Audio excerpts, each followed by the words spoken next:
ওই নমরুদ আমার আল্লাহকে মারার জন্য রেডি হয়ে গেছিল। আল্লাহরে গুলি করবে, গুলি তীর তীর নিয়ে বাঁশ দিয়া সিঁড়ি বানায় যায় উপরে। কই যাও? আল্লাহরে মাইরালাম, মারলেই সব কেচ্ছা খতম।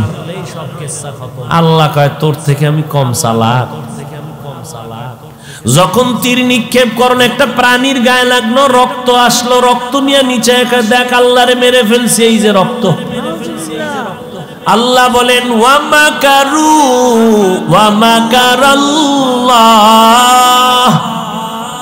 ওয়া মাকারু ওয়া মাকারাল্লাহ ওয়াল্লাহু খায়রুল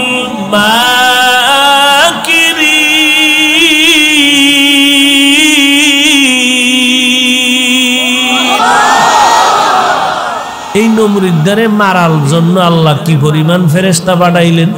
একটা অসুস্থ মশা, সাথে জুতা। মশাটা ঢুকছে কোন দিক দিয়া? নাক দিয়া ঢুকে চান্দির গোড়ায়। বসে বসে ফাঁকে ফাঁকে একটা মিস কল দেয়, চান্দি গরম হয়। এত ডাক্তার কবিরাজ এত হালুয়া খাইলো, নমরুদের মাথা কেউ ঠান্ডা করতে পারে না। হঠাৎ ধুইরা বইরা জুতার সাথে বাড়ি, খাস করে মাথা হিমেল হয়ে গেছে। নমরুদ দেখে জুতার ভিতরে এত বরকত, মাথায় বান্ধা দে। কতক্ষণ? যতক্ষণ জুতা মাথায় লাগে মাথা ঠান্ডা, জুতা বন্ধ, আবার গরম।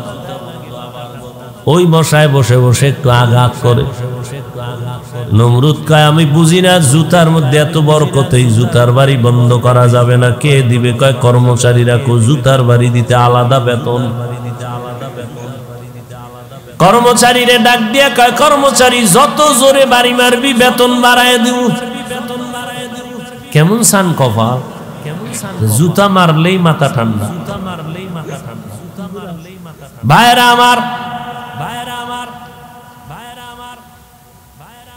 আল্লাহ পাক রব্বুল আলামিন দেখায় দিলেন এত বড় বীর বাহাদুর, জুতার বাড়ি খাইয়া ধ্বংস হয়ে গেল।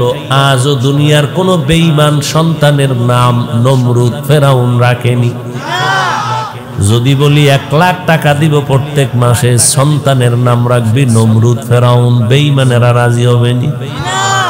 নবীনগরের বাঙালির যদি কই সন্তানের নাম ফেরাউন রাখবি নি, লাভ 1 লাখ। একটু 3 দিন সময় দাও, একটু ভাইবা নেই। বাঙালি তো 3 দিন পরে বলে দিয়ায় দিবিনি।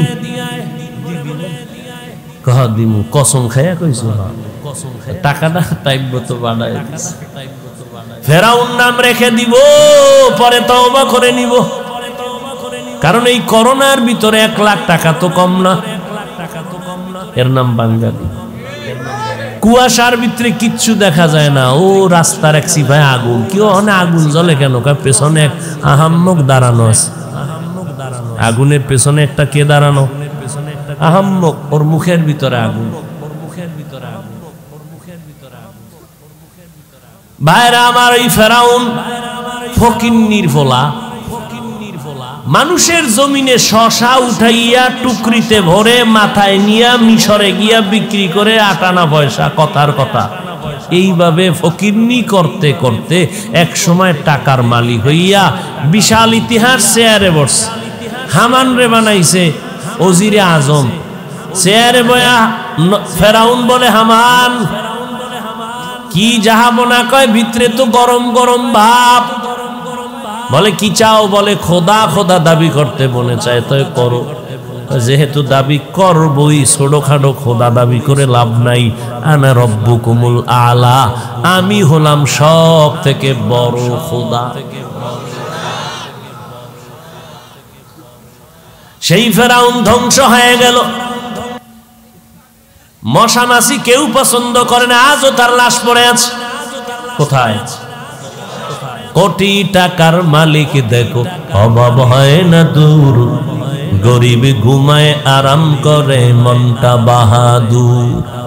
ফেরাউনের লাশটা দেখো মিশর জাদু ঘরে, খায় না মাটি পোকা মাছি, সবাই ঘৃণা করে।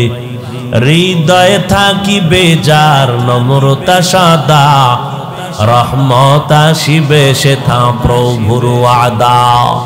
বড়র বাড়াই থাকলে দিলে রহমত আসবে না, নিজেকে নিজে ছোট মনে করিও সাদা।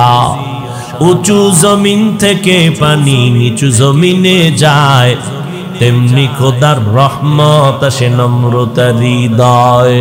ভোগবিলাসের বাড়ি গাড়ি পরে রবে সব, থাকতে সময় স্মরণ করো আল্লাহ আমার রব। রব্বি আল্লাহ লা ইলাহা গায়রুহু ওয়া নবিহি মুহাম্মদ মুস্তাফাহু। এরে নবীর উম্মতের দল ও যুবক, ওয়াজে আইছো এখন ঘুমাইতে মন চায়? বাঙালির ঘুম আসেনি? পৃথিবীর নিকৃষ্টতম অ্যাটম বোম দুনিয়াতে আবিষ্কার হইয়া মানুষের পকেটে ঢুকার থেকেই ঘুম শেষ। দুনিয়ার বড় বড় গবেষকরা অ্যাটম বোম তৈরি করেছে। অ্যাটম বোম, মিসাইল কামান, এক অ্যাটম বোম মেরে দিলে বাংলাদেশ দেখবা 3 মিনিটে নাই। ওটা আমেরিকা গেছি গা। কিন্তু এই অ্যাটম বোমে জমিন ধ্বংস হবে। তো তোমার আমার পকেটের মধ্যে যে অ্যাটম বোম বেঈমানের বাচ্চারা ঢুকায় দিছে, এটার দ্বারা শুধু দুনিয়া যাবে না, আখিরাত বরবাদ হয়ে যাবে। অ্যাটম বোমের নাম কি? খুব খুশির খবর না? না যেভাবে হাসতেছো না, খুব মজার কথা বলছি, হাসির কথা। লজ্জা শরম না থাকলে আর কোনো বয়ানে ধরবে না। ১৫০০ বছর আগে নবী বলে গেছেন, লা ঈমান লিমান লা হায়া আলা, যার লজ্জা নাই তার ঈমান নাই। ওরা ল্যাংটা করলেও কয় এখনো অর্ধেক ইজ্জত বাকি আছে। এর যুবক, তোমার মতো যুবক জীবনে মাদ্রাসায় পড়ে নাই, আলিফ বা তাও শিখে নাই। একটু নজর দিয়া তাকাইয়া দেখো, স্কুলে পড়ে, কলেজে পড়ে, 5 বেলার নামাজ পড়ে, 1 বেলার নামাজও বাদ দেয় না। তোমরা জিহ্বা নাড়াইয়া একটু সাক্ষী দাও, আমি সত্য বললাম নাকি মিথ্যা বলেছি। তোমার ক্লাসের যুবক যুবতী যদি নামাজ পড়ে, বলো বাবা তুমি কেন পারবা না? অথচ তুমি আল্লাহ মানো, নবী মানো, কোরআন মানো, জাহান্নাম জান্নাত মানো, সব তোমাকে এত বয়ান করে বুঝাইতে হবে কেন? আরে আমাদের কথা মিথ্যা কেন মনে করেছো? তোমার চোখের সামনে আজ আমরা নবীর আদর্শ মানতে গিয়ে কই আমাদের সম্মান তো মোটেও কমলো না, আমাদের ইজ্জত কমে নাই। অতএব তুমি কেন নবীর তরিকার মালা গলায় লাগাইতে পারো না? আল্লাহ বলে, বান্দা আয় তওবা কর। আমি আল্লাহ তওবার দরজা খুলে রাখলাম, তওবা কর, কান্নাওয়ালা তওবা। আমি জিন্দেগীর গুনাহ একটা সেকেন্ডের মধ্যে তোমারে মাফ করে দিব। ও নবীর উম্মতের দল, আল্লাহর দরবারে কান্না করো, তওবা করো। আজকে তুমি আল্লাহর নবীর উম্মত হইয়া সেই নবীরে চিনতে পারলা না। অথচ সাহাবায়ে কেরামের ইতিহাস, 10 জন সাহাবা জান্নাতের টিকেট পেয়েছেন। এর মধ্যে আবু বকর, ওমর, ওসমান, আলী। জীবনটা ভর এদের ইলমের অভাব নাই, আমলের অভাব নাই, তাকওয়ার অভাব নাই। আবু বকরের মতো বান্দা কত দামি। মদিনার নবী বলেন, ও দুনিয়ার উম্মতেরা, আমার আবু বকরের দাম কত? আবু বকর সব মুমিনের নেক আমল যদি এক পাল্লায় দাও, আমার আবু বকরের নেকের পাল্লা ভারী হয়ে যাবে। ওই আবু বকরের জান্নাতের টিকিট রেডি। তারপর আবু বকর ইবাদত বাড়াইয়া রাতের বেলা নামাজে দাঁড়ায় দাঁড়ায় কান্না করে। নবী নামাজের পরে বলে, আবু বকর নামাজে কাঁদলেন কেন? আবু বকর বলে, আল্লাহর আদালতে হাজির হওয়ার ভয়, এই জন্য কান্না করেছি। বলে, ভয় কেন? আপনার না জান্নাতের টিকিট রেডি? আবু বকর চোখের পানি ছেড়ে বলে, নবীজি, যেই আল্লাহ জান্নাতের টিকিট দিয়েছেন, ওই আল্লাহ যদি একদিন বেজার হয়ে যায়, টিকিট ক্যান্সেল হয়ে যেতে পারে। আবু বকরের মতো বান্দা কত দামি, সে যদি কান্না করে, জান্নাতের টিকিট পাইয়াও যদি জীবনভর কান্না করে, আমি কবরে কেমনে থাকবো? ওমরে ফারুক যদি জীবনটা দিয়া কান্না করেন, ও ভাইজান, তোমার আমার ইলম নাই, আমল নাই, তাকওয়া নাই, টুকটাক যা করি তাও অহংকারী ভাবের কারণে সব সওয়াব বরবাদ হয়ে গেল। যেইভাবে সেজদা দিলে আল্লাহ খুশি হবে, জীবনটা কাটাইতে একটা সেজদা ওইভাবে দিতে পারি নাই। যেইভাবে নামাজে দাঁড়াইলে আমার আল্লাহর আরশে আজিম কাঁপতে থাকবে, ওইভাবে নামাজ পড়তে পারি নাই। ওরে মানুষের মজার বয়ান দিলাম, অথচ আমি আল্লাহর কাছে মজাদার হইতে পারলাম না, আল্লাহরে আমার কলিজায় মজাদার বানাইতে পারলাম না। আমাকে মানুষ কত মোহাব্বত করে, সম্মান করে, এত মজার বয়ান, কিন্তু আমার অন্তরে কিবিরের কবিরা গুনাহ, হাসাদের কবিরা গুনাহ, গীবত শিকায়াতের গুনাহ আমার অন্তর ভরে আছে। বয়ানটা কইরা গাড়ির মধ্যে বসিয়াই আমি বাসায় যাওয়া পর্যন্ত মোবাইলে ফেসবুক চালাই, নাচ গান, নাউযুবিল্লাহি মিন যালিক। আমি গুনার কথা বলতেছি, গীবত শিকায়াত করতেছি, চোখ দিয়া ফেসবুক চালাইতে বাড়ি গেলাম। ওরে বাড়ি যাই আল্লাহ না করুন না জানি ঘুমায় পড়লাম, ফজরের এখনো 2 ঘন্টা সময় বাকি। এমন একটা ঘুম দিলাম, টাটকা বয়ান কইরা গিয়া বাসায় ঘুম দিলাম, 10টায় উঠা দেখলাম ফজরের আর নামাজের কোনো খবর নাই। এই যদি হয় আমার হালাত, মানুষ আমারে যতই প্রাথমিকভাবে সম্মান করুক, এই সম্মানের কোনো মেয়াদ নাই। হঠাৎ করে দেখবা তুমি পড়ছো, হঠাৎ করে মাটিতে পড়ে গেছো। যদি সাহাবায়ে কেরাম জান্নাতের টিকিট পাইয়া কান্না করেন, তো তোমার আমার আমল নাই, ইলম নাই, তাকওয়া নাই, কিচ্ছু নাই, উল্টা অহংকারের জায়গা অন্তরের দিয়া দিলাম। আমার জিহ্বাটা মিথ্যা বলে নাপাক করে ফেললাম, গীবত করে নাপাক করে ফেললাম। অন্যের ভালো সইতে পারি না, কবিরা গুনাহ। নিজের প্রশংসা করতে মজা পাই, কবিরা গুনাহ। অন্যের প্রশংসা শুনলে মেজাজ গরম হয়ে যায়, কবিরা গুনাহ। এত বড় বড় গুনাহ নিয়ে আমি চলতেছি, অতএব আমার কি পরিমাণ কান্না দরকার। অথচ আমার এই মাহফিলের মধ্যে কত মানুষ মোনাজাতে কান্না করে, আমার কপাল খারাপ, আমার চোখে এক ফোঁটা পানিও নাই। ও আল্লাহর বান্দারা, চোখে পানি না আসা কেউ বাহাদুরি মনে করবেন না, বরং আল্লাহর কাছে তওবা করবেন। কান্না যদি চোখে না আসে, এই বয়ানে এই মোনাজাতে যদি কান্না না আসে, আর কবে কাঁদবেন? কান্না না আসাটা রহমত নয়, বরং চোখে পানি আসা আল্লাহর বড় নিয়ামত, বড় রহমত। আল্লাহ কন ফালিয়াজহাকু কালিলা ওয়ালিয়াবকু কাসীরা। নবী বলেন ইবকু ফাইল্লাম তাবকু ফাতাবাকু। বেশি করে কাঁদো, যদি কান্না না আসে বাহানা করো, এরপরও তোমার সওয়াব হবে। ও নবীর উম্মতের দল, সন্তান যদি মা বাবার শাস্তির ভয়ে যদি কাঁদে, ছাত্র যদি উস্তাদের শাস্তির ভয়ে কান্না করে, আমার আল্লাহর আযাবের ভয় কি এত কম? আবু বকর যদি আযাবের ভয়ে কাঁদেন, ওমর যদি জাহান্নামের আযাবের ভয়ে কান্না করেন, ওসমান রাদিয়াল্লাহু আনহু যদি কান্না করেন, ও আল্লাহর বান্দারা, আপনার আমার কি পরিমাণ কান্না দরকার।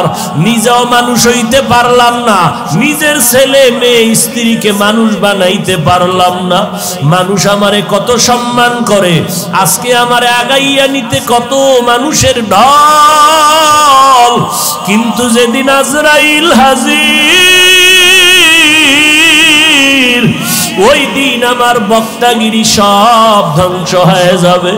আমার আপন রক্তের সন্তানেরা গেঞ্জিটা বেলেট দিয়া কেটে কেটে রেখে দিয়া, ওই বাজারের 3টা দুর্বল সাদা কাপড়, ওই কাপড়ে প্যাকেট বানাইয়া জানাজা পড়াইয়া কবরে নিয়ে যাবে। এত ভক্ত, এত মহাব্বতের বন্ধু কবরে এখন আর কেউ নাই। আমাকে বাঁশবাগানে কবরে শোয়াইয়া একটা বিছানাও দিল না, বালিশও দিল না, ওই 3টা সাদা কাফন দিয়ে পেঁচাইয়া রাখলো। 2টা লোক দেখলাম কবরের মধ্যে নামিয়া গেল, একজন মাথার কিনারায় আর একজন পায়ের কিনারায়। মনে হয় জানো এই 2 জন আমার সাথে কবরে থাকবে।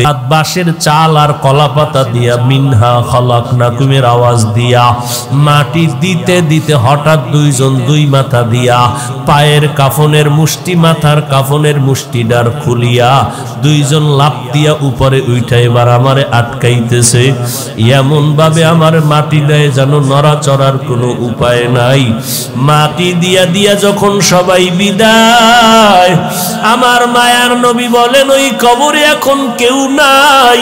2 জন ফেরেশতা হাজির হয়ে যাবে, তোমাকে 3টা প্রশ্ন করবে। তুমি কয় টাকার মালিক জিজ্ঞাসার প্রয়োজন নাই, তুমি কোন দলের নেতা, কোন পরিমাণ এলেমওয়ালা শিক্ষিত জানার দরকার নাই, তুমি হিন্দু না বৌদ্ধ, মুসলমান, আলেম না মূর্খ, কোনো কথা নাই। সবার বেলায় 3টা প্রশ্ন, রবের পরিচয় দাও, ধর্মের পরিচয় দাও, রাহমাতুল লিল আলামিনের পরিচয় দাও। নবীজি বলেন যারা দুনিয়াতে রবের গোলামি করে কবরে যাবে তারা বলবে রব্বি আল্লাহ, আমার রব আর কেউ না, আমার রব আমার আল্লাহ। যারা দুনিয়াতে ইসলামটারে গলার মালা বানায় গেল তারা কবরে গিয়া জবাব দিবে দীনিয়াল ইসলাম, আমার ধর্ম একমাত্র ইসলাম, আর কোনো আমার ধর্ম নাই। দুনিয়াতে যারা নবীর সুন্নতের আমল করিয়া যাবে, আঙ্গুলের নখগুলো কেমনে রাখবা সেখানেও নবীর সুন্নত যারা মানবে, জুতা কেমনে পরিধান করবা সেখানেও নবীর সুন্নত যারা মেনে চলবা, ওরে বাবা চুলগুলো রাখার ভিতরে নবীর সুন্নত যারা, নবীর তরিকায় চুল রাখবা, এইভাবে সুন্নতের আমল করিয়া যারা কবরে যাবে, নবীকে দেখাইয়া বলবে এই বান্দা নবীরে চিনুনি বলো। যারা আমার নবীর সুন্নতের আশিক, এরা দেখা মাত্র চিনে ফেলবে, বলবে ইনি তো আমার সেই নবী যেই নবীরে না দেখে দাড়ি রাখলাম, টুপি পরলাম, আলেমদের মোহাব্বতের বয়ানে নামাজ পড়লাম। কত মানুষ টুপিওয়ালা বলে গালি দিল, পাগড়িওয়ালা বলে গালি দিল, তারপরে নবীর সুন্নত ছাড়ি নাই। নবী বলেন সাথে সাথে আল্লাহ গায়বী আওয়াজ দিবেন, ও কবরের ফেরেশতা আর আমার বান্দাটারে ডিস্টার্ব করবা না, জান্নাতের বিছানাটা বিছাইয়া দাও, 3.5 হাত কবরটারে বড় বালাখানা বানাও, কবরের ভেতরে জান্নাতের সাথে রাস্তা খুলে দাও। আমার বান্দা আরামে ঘুমাবে, দুনিয়াতে আরামে ঘুমাইতে পারে নাই। সবাই যখন ঘুমাইয়া যাইতো, আমার এই আশেকটা যায় নামাজ বিছাইয়া কান্না শুরু করত, সিজদায় পড়ে ডাকতো আর বলতো ইয়া রব্বি হাবলি, আমাকে ডাকতো আর চোখের পানি ছেড়ে কান্না করতো। ঘুমাইতে পারে না, খেতে পারে না, এখন আরামে ঘুমাবার ব্যবস্থা করে দাও। কিয়ামতের আগের দিন পর্যন্ত আমার বান্দা আরামে ঘুমাবে। নবী আফসোস করে বলে দুনিয়াতে যারা রবের গোলামি করে না, ইসলাম মানে না, সুন্নতের আমল না করিয়া তওবা না করে গুনাহ নিয়ে কবরে যাবে, তাদেরকেও যখন 3টা প্রশ্ন করা হবে, ওই নাফরমান বেনামাজি গুনাহগারেরা বলবে হা হা লা আদরি, আফসোস আমি কিছুই জানি না, কিছুই জানি না। নবী বলেন সাথে সাথে আল্লাহ গায়বী আওয়াজ দিয়া বলবেন, ও কবরের ফেরেশতা নাফরমানের ধর, আমি আল্লাহ পাকের নেয়ামত দুনিয়াতে কম ভোগ করে নাই। আমার দেওয়া সূর্যের আলো, চাঁদের আলো, আসমান জমিন, আমার দেওয়া বৃষ্টির পানি, আমার দেওয়া জমিনের ফসল, গাছের ফল খাইলো। এত বড় নিমক হারাম একবার শুকর আদায়ার্থে আলহামদুলিল্লাহ বলে নাই। ওলামায়ে কেরাম পায়ে ধরে দাওয়াত দিত, নামাজ পড়ে নাই। এখন আর দেরি না করে কবরের জাহান্নামের বিছানাটা দিয়া দাও, কবরটাকে জাহান্নামের আগুন দিয়া ভরিয়া দাও। একটা না, দুইটা না, 70 থেকে 99টা সাপ কবর ভরে যাবে। নবী বলেন আমার আল্লাহ সর্বশেষ কুদরতের আওয়াজ দিয়া বলবেন, ও কবরের মাটি, এই নাফরমানকে দুই পার্শ্ব থেকে জোরে জোরে চাপ দাও, এত জোরে চাপ দিবে পাঁজরের হাড় চুরমার হয়ে যাবে। ও আল্লাহর বান্দা, ও যুবকেরা, আল্লাহর আযাব সহ্য করার শক্তি নাই। দুনিয়াতে প্রচন্ড ঠান্ডা সহ্য করা যায় না, গরম সহ্য করা যায় না, একটা পেটের বাড়ি মশার কামড় সহ্য করা যায় না। গুনাহ নিয়ে যদি কবরে যাও, ওই সাপের কামড়, মাটির চাপ কেমনে সহ্য করবা? কপাল ভালো থাকলে দুই ফোঁটা চোখের পানি ছেড়ে আমার মাওলাকে ডাকো আর তওবা করো, আর বলো, দয়ার মালিক, এই ময়দানে আমার মতো গুনাহগার কেউ নাই। গুনার কারণে আমার হাত না পাক, আমার চোখ না পাক, আমার জিহ্বা না পাক, অন্তর না পাক। আয় আল্লাহ, গুনাহ নিয়ে কবরে যেতে চাই না, নেক আমল অবস্থায় যেতে চাই। জাহান্নামের আগুন সহ্য করার শক্তি হবে না রে আল্লাহ। দুফোঁটা চোখের পানি ছেড়ে তওবা করো, আমার আল্লাহ সাথে সাথে জীবনের গুনাহ মাফ করে দিবেন। ও যুবকেরা, স্কুলে পড়ো, কলেজে পড়ো, চাকরি করো, ব্যবসা করো, বাধা নাই। মা বাবার দোয়া নিয়া, আলেমদের পরামর্শ নিয়া পাঁচ বেলার নামাজ পড়ো, নবীর সুন্নাত মানো, মুরব্বীদের দোয়া নিয়া চলো। অহংকারী ভাব দেখাইয়া কারো সাথে খারাপ ব্যবহার করে কষ্ট দিও না। ও আল্লাহর বান্দারা, তওবা করে নাও, জীবনে আর নামাজ ছাড়বা না, বেপরদায় চলবা না, দাড়ি কাটবা না, মা বাবারে কষ্ট দিবা না, ওলামায়ে কেরামের বিরোধিতা করবা না। আল্লাহর কাছে অন্তর দিয়া যদি তওবা করতে পারো, আমার আল্লাহ জীবনের গুনাহ মাফ করে দিবেন। ও আল্লাহ তাকায় দেখতেছেন কার অন্তরের কি হালাত। যাদের অন্তরে তওবার খাঁটি নিয়ত আছে, মরিয়া গেলে যাব আর আল্লাহর আর নবীর বিরুদ্ধাচরণ করব না, ওলামায়ে কেরামের বিরোধিতা করে গুনাহগার হব না, মা বাবার দোয়া নিয়ে সামনে আগাবো। তওবা করার যদি নিয়ত থাকে রে বাবা, আল্লাহর দরবারে বলো, অন্তর নরম করে তওবা করো।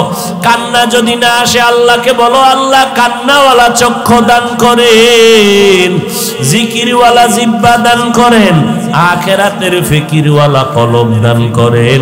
আয় আল্লাহ, আমাদের সবাইকে খাঁটি তওবা নসিব করে দেন। তওবার উপরে মজবুত হইয়া মরণ পর্যন্ত আমাদের চলার তৌফিক দান করেন। শরিয়াতরা মুকদ্দম দারে আকনু, মারিফত আজ শরিয়াত নিসিতে বেরু। আল্লাহ তাআলা বলেন, আমার সাথে বান্দার সম্পর্কের নাম ইবাদত। যারা ইবাদত করবে তাদের নাম বান্দা, যার ইবাদত করবে তিনি হবেন মাবুদ। আমরা আল্লাহর ইবাদত করি, আমরা গোলাম। যার ইবাদত করি তিনি আমাদের মাবুদ। যার ইবাদত করি তিনি মাবুদ, আমরা হলাম আব্দ বা আবেদ। আমরা আল্লাহর বান্দা। আসল সম্পর্কের মোহাব্বতে আল্লাহ আসল পরিচয় আমাদের ডাক দিলেন। তুমি মাওলানা, তুমি মুফতি, তুমি মুহাদ্দিস না, এগুলোর আসল পরিচয় আমার সাথে তোমার নাই। আমার কাছে তোমার মুফতিগিরির ভ্যালু নাই, আমার কাছে তোমার বক্তাগিরির ভ্যালু নাই, আমার কাছে তোমার টাকা পয়সা কোটিপতির মূল্যায়ন নাই। আমি এই জন্য বলছি, আমার কাছে মুক্তি না হইয়া আসবা না, এ কথা বলি নাই। কোটিপতি হয়ে আসবা না হয় আসবা না বলি নাই।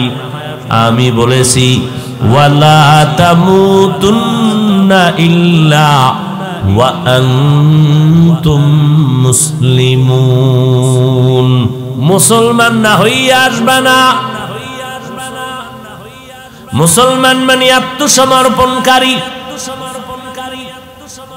বিনয়ের সাথে আমার আল্লাহর কাছে যারা আত্মসমর্পণ করে তারা মুসলমান। আত্মসমর্পণ করার নাম ইসলাম। যে আত্মসমর্পণ করবে তার নাম মুসলমান। আল্লাহ বলেন, ওরে গোলাম, তোমার সাথে আমার সম্পর্কের নাম আসল হলো ইবাদত। যারা ইবাদত করবা তাদের নাম বান্দা, যার ইবাদত করবা তার নাম মাবুদ। আমার সাথে তোমার মোহাব্বতের সূত্র ইবাদত, এটাই তোমার আমার আসল পরিচয়। এ কারণে আমি আল্লাহ বান্দা বলে সম্বোধন করলাম। বান্দা বলে সম্বোধন করলাম কারণ এটা চূড়ান্ত মোহাব্বতের আওয়াজ। সন্তান মাকে মা বলে ডাকবে, এটা চূড়ান্ত মোহাব্বতের আওয়াজ। সন্তান আব্বাজানকে আব্বা বলে ডাকবে, এটাই চূড়ান্ত মোহাব্বতের আওয়াজ। একজন হাফেজ সাহেবকে ছাত্ররা হাফেজ সাহেব হুজুর বলে, এলাকার মানুষ হাফেজ সাহেব বলে ডাকবে, এটা চূড়ান্ত মোহাব্বতের আওয়াজ। মাওলানা সাহেবকে মাওলানা বলে সম্বোধন করবে, মোহাব্বতের চূড়ান্ত আওয়াজ। মাকে মা বলে ডাকবা, এটাই চূড়ান্ত আওয়াজ। মাকে তুমি মা বলে ডাক দিলে মা যেই পরিমাণ মজা পাবে, অন্য শব্দ দিয়ে ডাকলে মা হাজার গুণ মজা পাবে না। শুধু একটা মা, এই শব্দটায় মায়ের কলিজা ঠান্ডা। মায়ের ডাকটা যদি বন্ধ করে দেয়, মায়ের অন্তরে বুক ভরা ব্যথা। সন্তান আমাকে মা বলে ডাকে না, খানা নাই, ঘুম নাই, চোখের পানি পড়ে, কারণ সন্তানের মা ডাকে এত মজা। ওই মজার ডাকটা শোনার জন্য মা তার জীবনের সব সন্তানের পেছনে বিলাইয়া দেয়। বিনিময়ে কোনো টাকা চায় না, বাড়ি চায় না, চায় সন্তান মহব্বত করে আমাকে মা বলে ডাকবে। ঠিক আমার আল্লাহ আসমান জমিন বানাইয়া সব আমাদের গোলাম বানায় দিলেন। আল্লাহ দুনিয়াকে বানাইলেন আমাদের গোলাম, আর আমাদের বানাইলেন দুনিয়া, আমাদের বানাইলেন আমার আল্লাহ তার গোলাম। তুমি মাকে মা বলে ডাকবা, এজন্য মা পাগল, তাকায় থাকে কখন মা বলে ডাক দিবি। টাকা লাগবে না, বাড়ি লাগবে না, গাড়ি লাগবে না, তোর জবানের ডাকটা শুনতে চাই। আমার আল্লাহ কয়, গোলাম আমি আল্লাহ তোমার জবানে আমার নামের আওয়াজটা শুনতে চাই। জবান খুলে যদি একবার আল্লাহ বলে ডাক দেও, আমি আল্লাহর কুদরতি অন্তরে মায়ার জোশ এসে যায়। আমি ওই ডাকের বিনিময়ে তোর জীবনের সব গুনাহগুলো মাফ করে দেই। ইয়া ইলাহি मुझसे मुझको दूर कर, ताके देखो मुझ में तुझको एक नजर। या इलाही तू मेरा माबूद है, या इलाही तू मेरा माशूक है। আল্লাহ তাআলা বলেন, আমি বান্দা বলে ডাকলাম কারণ আমার মোহাব্বতের চূড়ান্ত আওয়াজ গোলাম। তোমার মোহাব্বতের চূড়ান্ত আওয়াজ আমি তোমার আল্লাহ, আমি তোমার মাবুদ। এই জন্য আমি বান্দা বলে ডাকলাম। দ্বিতীয় কথা, বান্দা বলার মধ্যে আর একটা কারণ হলো, আমি জান্নাত দিতে চাই আমার সব, শুধু মুমিন না। ও ইহুদিরা আয়, আমি জান্নাত দিব, তোরা আমার বান্দা, আসো। দুনিয়ার সব মানুষ আমার বান্দা। হিন্দু ধর্মের লোকেরাও আল্লাহর বান্দা, বৌদ্ধ ধর্মের মানুষ আল্লাহর বান্দা। কিন্তু আল্লাহ আর একটা ধাক্কা দিয়ে বলেন আমার বান্দা। আসমান কে বানাইছেন? আরো আস্তে করে বলেন। আল্লাহর নাম নিতে কি কোনো পুলিশের বাধা টাধা আসেনি? জিব্বা নাড়ায় আল্লাহকে বলবেন, এর থেকে আর ভালো মজার কিছু আছে? জোরে বলেন কে? জমিন বানাইলেন কে? এক কথায় সব মাখলুকাত সৃষ্টি কে করেছেন? কিন্তু আশ্চর্য বিষয়, আল্লাহ একবারও বলেন না আমার আসমান, আমার জমিন, আমার পাহাড়, আমার চন্দ্র, আমার সূর্য। আমাকেও বানাইছেন আল্লাহ, জমিন বানাইলেন আল্লাহ, কিন্তু জমিনটাকে বলে না আমার। আল্লাহ আমাকে বলেছেন তুই আমার বান্দা। জমিনের বলে না আমার জমিন, পাহাড়কে বলে না আমার পাহাড়। বান্দারে কেন বললেন আমার বান্দা? আমি উদাহরণটা এমন ভাবে দেই ভাই, আমার সন্তানের গায়ে জামা কাপড় একজনে হাতি নিয়ে কয় হাফিজ ভাই জামাটা কে বানাইস কার? আমি বললাম এ জামা আমার না। বলেতে জামা কে বানাইছে? আপনার ছেলের গায়ের। বলে আমি বানাইছি। টাকা কে দিয়েছে? আমি দিয়েছি। টেইলার্সে মিস্ত্রি মজুরি কে দিয়েছে? আমি দিয়েছি। আমি টাকা দিলাম, আমি বানাইলাম, সব আমি। এরপরে যখন বলে জামা কার? আমার না। টুপি কার? আমার না। জুতা কার? আমার না। ছেলে কার? আমার। ছেলে কার? আমার। ছেলে আমার, জামা বানাইছি আমি, ওটারে আমার বলি না কেন? টাকা আমি দিছি, বানাইছি আমি, কিনলাম আমি, মজুরি দিলাম আমি, তবে আমার জন্য বানাই নাই। জামা আমি বানাইছি কিন্তু আমার জন্য বানাই নাই, ছেলের জন্য বানাইছি। এই জন্য বললাম জামা আমার না, ছেলে আমার। আসমান আমি বানাইছি ঠিক, তবে আমার জন্য বানাই নাই, বানাইছি আমার বান্দার জন্য। এজন্য আমি আমার আসমান বলি নাই। বলে বান্দা কার? বান্দা আমার। কারণ আসমান বানাইছি বান্দার জন্য, জমিন বানাইলাম বান্দার গোলামি করার জন্য, আর আমি বান্দা বানাইলাম আমি আল্লাহর গোলামির জন্য। অতএব আমি আল্লাহ তোমাদের বান্দা। আমার বান্দা বলার আর এক কারণ হলো, জমিনের মধ্যে সব আমার বান্দা। বান্দা বললেই তো কার বান্দা? আমার বলে আবার ইশারা করলেন কিছু কিছু বান্দারা, এরা আল্লাহর বান্দা স্বীকৃতি দিতে অনাস্থা, চিন্তা করে আল্লাহর বান্দা স্বীকার করতে একটু প্রস্তুত না। চিন্তা করে আমার ক্ষমতার পাওয়ারের তো কোনো সীমানা নাই, আমার টাকার অভাব নাই, আমার ক্ষমতার অভাব নাই। এই জন্য আল্লাহর বান্দা অনেকে স্বীকার করতে একটু চিন্তা করে। এই রকম বিদিন বেঈমান এই জমিনে আছে না? না।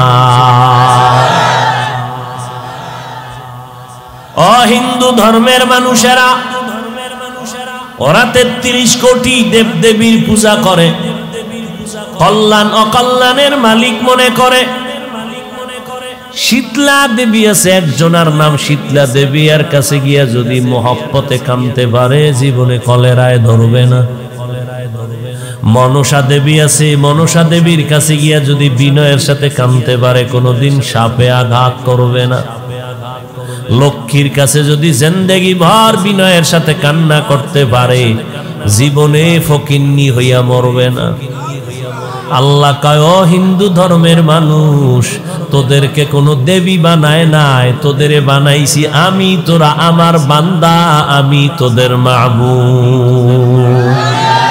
हकीकत से तू दुनिया बेखबर है, दुनिया की नुमाइश पर नजर है।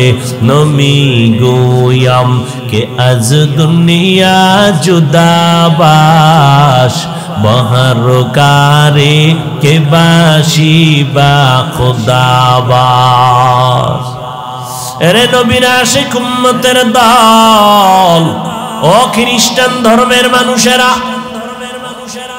যিশু খ্রিস্টকে তোমরা মাথার মুকুট মনে করেছো, ঈসা নবীরে তোমরা মনে করো খোদা খোদা ভাব, অথচ তোমরা যারে খোদার আসনে বসাইছো তারেও তো আমি বানাইছি। মারিয়ামের গর্ভে ঈসারে দান করলাম, বাবা নাই। এলাকার সব মানুষ গরম হয়ে গেল, এই মারিয়াম স্বামী নাই, বিয়া হয় নাই, ছেলে পাইলি কই? মারিয়াম বলে আমারে আল্লাহ দিছে, কয় মানি না। এমন পেঁচে ফালাইলো, আযাব আর রিমান্ড যখন শুরু হয়ে গেল। ওই সময়ে রোজাদারের নিয়ম ছিল কথা বললে রোজা ভেঙ্গে যাবে, কথা বললে এই আইনটা যদি আমরা বাঙালির হইতো, ডেইলি 30টা রোজা রাখতো, ডেইলি। মারিয়াম বললেন, আমি রোজাদার, আমি জবাব দিব না। আসলেই এই সন্তানকে দিছে, সন্তানরে জিগাও, বাচ্চাকে জিগাও। বলে বাচ্চা কথা বলতে পারেনি, জিগাও। সব মানুষগুলো এবার মারিয়ামের সামনে ঈসা, বাচ্চা ঈসা নবীরে জিগাইব পিচ্ছি কোলের ভেতরে, এই তোরে কে বানাইছে, তুই কেমনে এলি মারিয়ামের গর্ভে? সাথে সাথে ঈসার জবান খুলে গেল, আওয়াজ তুলে বললেন, ইন্নী আবদুল্লাহ আতানিয়াল কিতাব, আমি আল্লাহর গোলাম, আমি আল্লাহর বান্দা, আমারে আল্লাহ বানাইছেন। আমার আল্লাহ চাইলে সব পারে, বান্দা চাইলে কিছুই পারে না।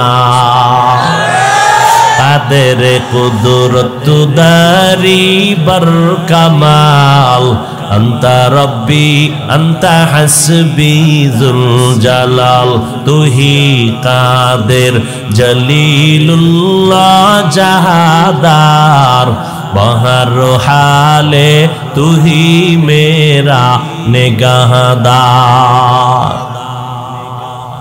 আল্লাহ চাইলে সব হয়, বান্দা চাইলে কিছুই হয় না।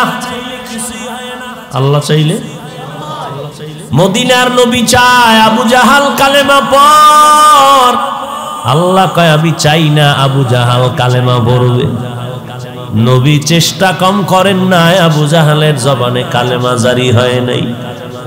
এরে নবীর উম্মত, আমার আল্লাহ চাইলেন ওমরের মতো বান্দা কালেমা পড়বে, কালেমা পড়েই ফেললো।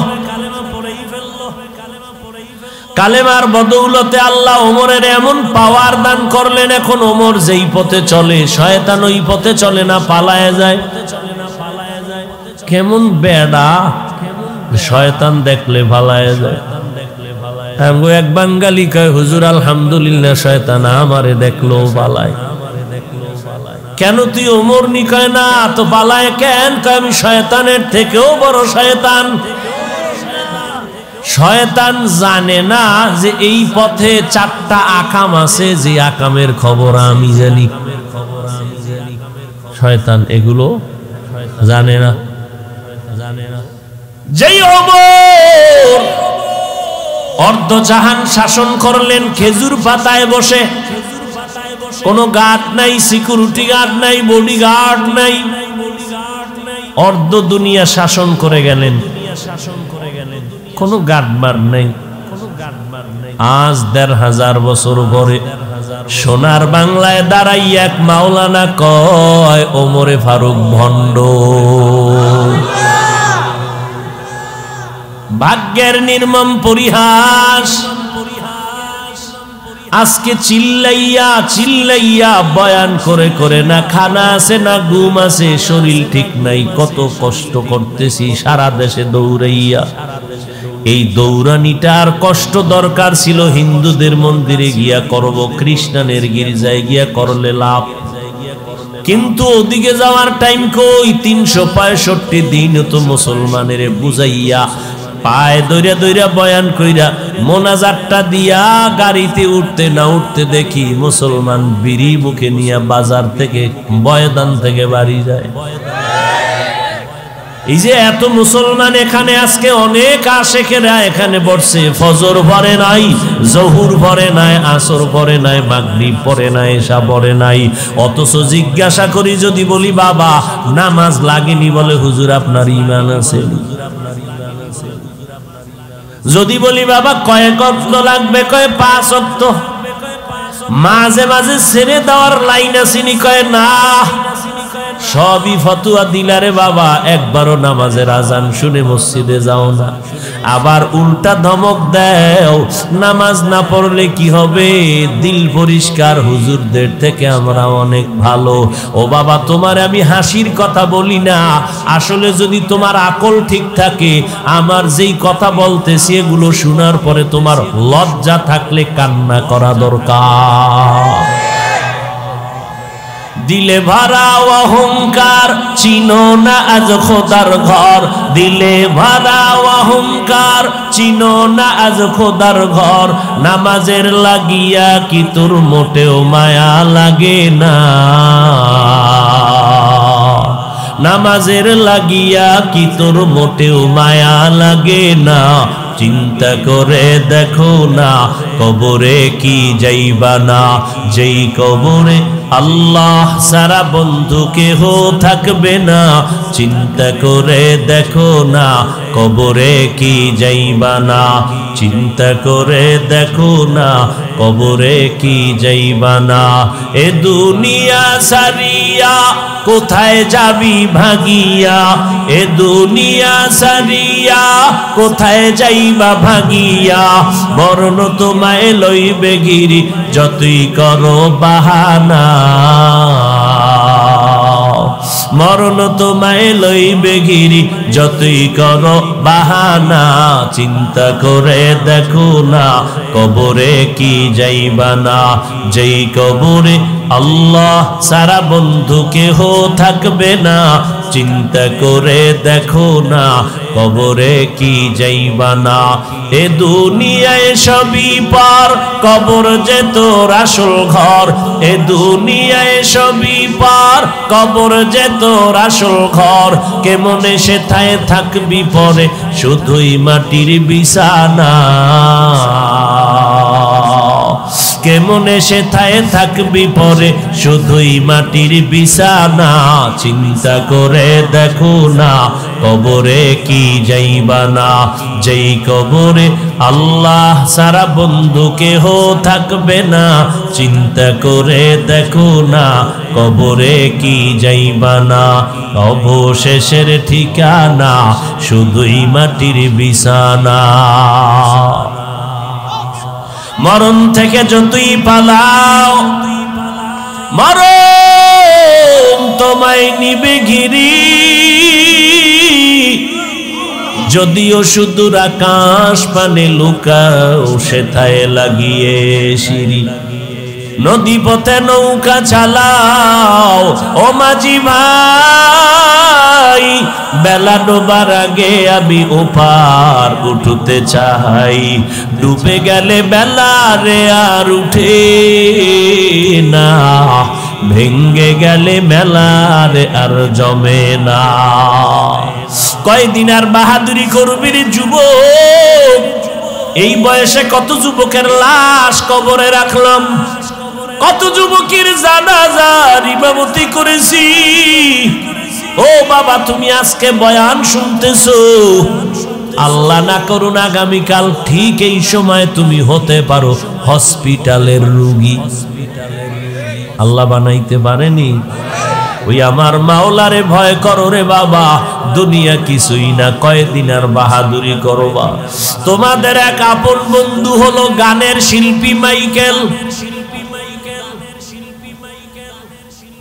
একটা গান গাইলে কত শত ডলার হাদিয়া। এত সুন্দর গানে টান মারতো, যেই গান তোমার কাছে মজা লাগে আমার কাছে শুনতেই ভালো লাগে না। টাকার পাহাড় বানাইয়া ইউটিউবে এখনো সার্চ দিলে মাইকেলের চেহারা দেখবা, গান শুনবা। কিন্তু এই বান্দার টাকার পাহাড় যখন হয়ে গেল, ফাইনাল নিয়ত করে ফেললো, আমি মাইকেল 150 বছরের আগে মরণের বিছনায় যাব না। এই বিষয়ে যত প্রস্তুতি নেওয়ার প্রয়োজন নিয়ে নিল, আল্লাহর সাথে পাল্লা। মাইকেল এবার নিয়ত করলো, আমি 150 বছরের আগে মরব না।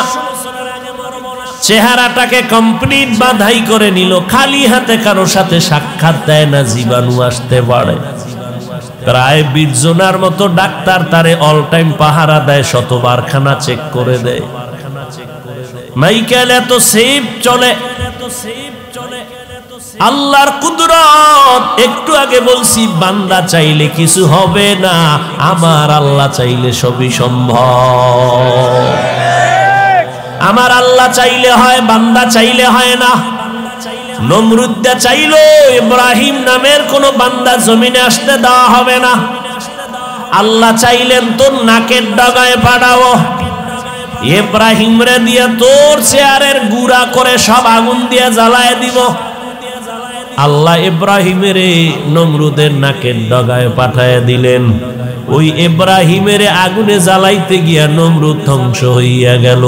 ইব্রাহিম নবীর একটা পশম জ্বালাইতে ওরা পারে নাই। হেফাজতের মালিককে ওই আল্লাহ আসেনি। এই কথাগুলো বেঈমানেরে বুঝাইতে কত কষ্ট হইতো, অথচ বেঈমানেরে বুঝাইতে কোনো কষ্ট না, সব কষ্ট মুসলমানেরে বুঝাইতে। কি এবার বুঝেন আপনারা কি কোয়ালিটি সম্পন্ন মুসলমান আপনি। ও আল্লাহর বান্দারা, ফেরাউন চাইল মুসা নামের কোন বান্দা জমিনে আসতে দেয়া হবে না। আল্লাহ বলেন তোর ঘরে পাঠাইয়া, তোর টাকায় খাওয়াইয়া, বড় বানাইয়া, তোর গালে চর লাগাইয়া তোরে সাইজ করা হবে। ফেরাউনের ঘরে মুসা নবী আসলো, বড় হলেন, গালে চর মারলো। ওই ফেরাউন লোহিত সাগরের চুবানি খাইয়া ধ্বংস হয়ে গেল। জমিনের মধ্যে আজও ফেরাউনের লাশটা আছে। বেঈমানেরা দেখ, তুই যত বড় বাহাদুর দাবি করো, ফেরাউন নমরুদের মতো হতে পারবি না। ওই নমরুদ আমার আল্লাহকে মারার জন্য রেডি হয়ে গেছিল। আল্লাহরে গুলি করবে, গুলি তীর তীর নিয়ে বাঁশ দিয়া সিঁড়ি বানায় যায় উপরে। কই যাও? আল্লাহরে মাইরালাম, মারলেই সব কেচ্ছা খতম। আল্লাহ কয় তোর থেকে আমি কম চালাক। যখন তীর নিক্ষেপ করেন একটা প্রাণীর গায়ে লাগলো, রক্ত আসলো, রক্ত নিয়ে নিচে দেখ আল্লাহরে মেরে ফেলছে, এই যে রক্ত। আল্লাহ বলেন ওয়ামাকারু ওয়ামাকারাল্লাহ ওয়ামাকারু ওয়ামাকারাল্লাহ ওয়াল্লাহু খায়রুল মা